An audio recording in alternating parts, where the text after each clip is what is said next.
నమస్తే, welcome to I dream. మనతో పాటు ఉన్నారు ప్రముఖ సీనియర్ గైనకాలజిస్ట్ వల్లంకి జానకి గారు. ఈరోజు వారితో మాట్లాడదాం. నమస్తే మేడం. నమస్తే అండి. మేడం, ఈ మధ్య కాలంలో ఎక్కువగా టీనేజ్ గర్ల్స్ ఏంటంటే వాళ్ళ స్ట్రెస్ వల్ల కావచ్చు, లేకపోతే ఇంకా తీసుకునే ఆహారం అలవాట్ల వల్ల కావచ్చు, ఏదైనా సరే వాళ్ళ పీరియడ్స్ అన్నది ఇర్రెగ్యులర్ అవ్వడం. ఒక్కొక్కరికి మందికి రెగ్యులర్గా వచ్చినా కూడా వాళ్ళకి ఎక్కువ బ్లీడింగ్ కాకపోవడం, కొంతమందికి ఎక్కువ అవ్వడం, కొంతమందికి అసలు కాకపోవడం, ఇలా చాలా ప్రాబ్లమ్స్ ఫేస్ చేస్తూ ఉన్నారు. అసలు టీనేజ్ గర్ల్స్ ఈ పీరియడ్ నుంచి, ప్రాబ్లమ్స్ నుంచి బయటపడాలి అంటే ఏం చేయాలి? చాలా కామన్గా ఇప్పుడు అందరు టీనేజ్ గర్ల్స్ ఫేస్ చేస్తున్న ప్రాబ్లం మీరు డిస్కస్ చేయడం మంచిదైందండి. సాధారణంగా ఏంటంటే టీనేజ్లో రకరకాలైన స్ట్రెస్కి వాళ్ళు లోనవుతూ ఉంటారు. పీసీఓడి అని మీరు వినే ఉంటారు. అది చాలా కామన్గా ఉంటుంది. వాళ్ళు చాలా ఫుడ్ ఫ్యాట్స్ ఉంటాయి. వాళ్ళు ఎక్కువ ఇంట్లో అమ్మ పెట్టింది ఏది వాళ్ళకి నచ్చదు. బయట ఫుడ్డే తింటారు. వాళ్ళు నచ్చిన సమోసాలు, పాస్తానో, పిజ్జాలో. ఎందుకంటే పియర్ గ్రూప్ ఇన్ఫ్లుయెన్స్ చాలా ఎక్కువగా ఉంటుంది వీళ్ళలో. సో దానివల్ల ఏమవుతుందంటే తర్వాత నాకు తెలిసిన చాలామంది అమ్మాయిలు వాటర్ తాగరు, వాళ్ళు ఓన్లీ పెప్సీ తాగుతారు. అట్లా వాళ్ళు వెయిట్ గెయిన్ అయిపోతుంటారు. ఈ టీనేజ్లో సర్వసాధారణంగా ఉండే సమస్య వెయిట్ మేనేజ్ చేయలేకపోతుంటారు. సో బాగా ఎక్కువగా చిన్నప్పటి నుంచి వీటికి ఈ బ్రంట్కి ప్యాకెటెడ్ ఫుడ్స్, ఈ బీవరేజెస్ ఇవన్నీ ఎక్కువగా ఉన్న చిల్డ్రన్ అయితే హైట్ కూడా తగ్గిపోతారు. నేను ఒక విషయం చెప్తాను. ఈస్ట్రోజన్ అని ఒక హార్మోన్ ఉంటుంది కదా అందరిలోనూ. ఈ ఫ్యాట్ సెల్స్లో నుంచి కూడా ఈస్ట్రోజన్ వస్తుంది. అధికంగా లావ్ అయిపోతే 11-12 ఏళ్ళకి వాళ్ళ హైట్ మీద పడుతుంది. ఎందుకు? ఈ ఫెమోరల్ ఎపిఫైసిస్ అనేది ఒకటి ఉంటుంది, ఈ లాంగ్ బోన్, అది ఫ్యూజ్ అయిపోతుంది. సో అందుకని ఆ టైంలో వెయిట్ అనేది మెయింటెనెన్స్ చాలా చాలా ఇంపార్టెంట్. కరెక్ట్గా ఐడియల్ వెయిట్లోనే ఉంచాలి. ఎప్పటికప్పుడు పీడియాట్రిషియన్స్ హెచ్చరిస్తున్నా వాళ్ళు లెక్క చేయరు. ఇట్లాంటి ఫుడ్స్కి అలవాటు పడతారు. రెండోది ఏంటంటే ఇట్లా పీసీఓడిలో రకరకాల సమస్యలు. ఇప్పుడు ఇదివరకు రోజుల్లో మేము చదువుకునేటప్పుడు 10% అని చెప్పేవాళ్ళు. ఇంకా ఎక్కువ చూస్తున్నాం ఇప్పుడు. జనరల్గా ప్రాక్టీస్లో ఎట్లా ఉందంటే every second girl PCOD problem. వాళ్ళకి ఎవ్రీ మంత్ రావాల్సిన ఎగ్ రాదు. ఆ రాకపోవడం వల్ల ఏమవుతుంది? ఎగ్ అక్కడే చైన్ కట్టేస్తుంది, చక్క నెక్లెస్లో తయారవుతుంది ఓవరి చుట్టూ. దానివల్ల చాలా సైడ్ ఎఫెక్ట్స్ ఉంటాయి. ఏమవుతాయి? మేల్ హార్మోన్స్ వస్తాయి. కొంచెం 2 nanograms/dl అనేది చాలా కామన్ టెస్టోస్టెరోన్ లెవెల్. కానీ అది ఎక్కువైపోయింది అనుకోండి, ఆ చిన్నది కూడా మళ్ళీ ఫీమేల్ హార్మోన్గా కన్వర్ట్ అవుద్ది. ఇది ఎక్కువైపోయింది అనుకోండి, అది వాళ్ళకి రకరకాల ఇబ్బందులు కలగజేస్తుంది. ఏమి ఇబ్బందులు? యాక్ని. టీనేజ్లో చాలామంది కంప్లైంట్ చేసేది ఫస్ట్ పింపుల్సే. వాళ్ళు చూసుకుంటూ ఉంటారు అనమాట. వాళ్ళలో బాడీలో వచ్చే చేంజెస్ అన్నీ గమనిస్తూ ఉంటారు. అంటే బ్రెస్ట్ అప్పుడే రావడం, వాళ్ళకి hair growth, underarms, private పార్ట్స్లో హెయిర్ నోటీస్ చేస్తారు. వాళ్ళ వాయిస్ కొంచెం కొంచెంగా మారుతూ ఉంటుంది. తర్వాత హైట్ గ్రోత్ స్పర్ట్ ఉంటుంది.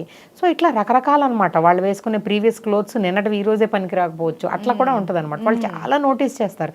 సో ఒక్క పింపుల్ వస్తే చాలామంది అమ్మాయిలకి అదే కారణం డిప్రెషన్కి. వాళ్ళ దాన్ని కూడా చాలా సీరియస్గా తీసుకుంటారు. అందుకని ఒక 4-5 డెర్మటాలజిస్టులు, తర్వాత బ్యూటీషియన్స్, రోజుకొక రోజుకొక సోప్ మార్చేస్తుంటారు. ఒకటి కాదు, చాలా ఉంటాయి. వాళ్ళు వెరీ పర్టిక్యులర్ అనమాట అబౌట్ ద లుక్స్. అవన్నీ ఎక్కువగా ఉంటాయి. నా దగ్గరికి ఎక్కువ మంది మా స్కిన్ డాక్టర్ గారు ఒక గైనిక్ని చూడమన్నారు, నాకు స్కాన్ చేసి పీసీ ఉందో లేదో అని చెప్పండి అని వస్తారు. వీళ్ళ ప్రాబ్లము పింపుల్స్ అని వెళ్ళారు అక్కడికి. కానీ ఎక్కడుంది ప్రాబ్లము? వాళ్ళ ఓవరీలో ఉంది. ఎందుకుంది? వాళ్ళు నెల కరెక్ట్గా ఓవ్యులేట్ అవ్వట్లా. ఎందుకు అవ్వట్లా? వాళ్ళకి వెయిట్ ఎక్కువ అయిపోయి ఉండొచ్చు, వాళ్ళ స్ట్రెస్ ఎక్కువైపోయి ఉండొచ్చు. వాళ్ళు కరెక్ట్గా తిని, కరెక్ట్గా ఎక్సర్సైజ్ చేసి అన్నీ బాగుంటే ఈ ప్రాబ్లమ్స్ ఉండవు.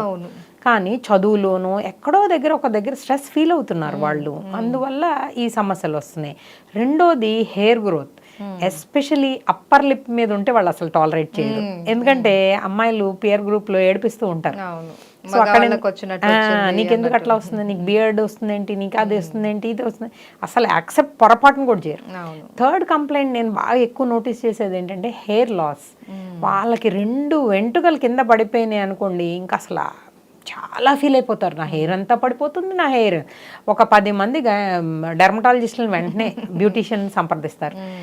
ఒక రోజుకి ఒక 100 హెయిర్స్ ఫాల్ అయిపోయినా ఏం కాదు, ఇది అందరికీ తెలుసు, వాళ్ళకి కూడా తెలుసు, కానీ వాళ్ళు యాక్సెప్ట్ చేయరు అంతే. అది హెయిర్ కూడా ఈ పీసీఓడిలో ఎలా ఉంటుందంటే male type of baldness, front పోతుంది, వాళ్ళకి అద్దంలో కనిపించేస్తుంది, వాళ్ళ లుక్స్లో చాలా తేడా వచ్చేస్తుంది. వాళ్ళు అసలు పొరపాటున కూడా టీనేజ్ వాళ్ళు కానీ వీళ్ళు యాక్సెప్ట్ చెయ్యనే మరో అంశం అది. సో ఇది కూడా చాలా అంతే కదండి మేడం, వాళ్ళు బాగుండాలి, వాళ్ళ లుక్స్ బాగుండాలి, ప్రెజెంటబుల్గా ఉండాలి, వాళ్ళు సక్సెస్ అవ్వాలి. ఎవరికైనా అలా అనుకోవడం తప్పు కాదు, అది చాలా న్యాయమైన సమ్మతమైన కోరిక. అందుకని ఈ 3 చాలా ఎక్కువ చూస్తుంటాం. ఇంకా వాళ్ళు పట్టించుకొని విషయం నెల నెల వస్తుందా లేదా. ఏ టీనేజ్ గర్ల్కైనా మెన్స్ట్రువల్ డైరీ మెయింటైన్ చేస్తున్నామంటే 100% నో అనే చెప్తారు. లాస్ట్ టైం ఎప్పుడు వచ్చింది అసలు వాళ్ళకి గుర్తే ఉండదు. వాళ్ళ అమ్మ ఇంకా చూస్తారు, లేకపోతే ఏటో చూస్తారు, లేకపోతే ఈ ఒకటి చెప్పి 10 సార్లు మారుస్తారు.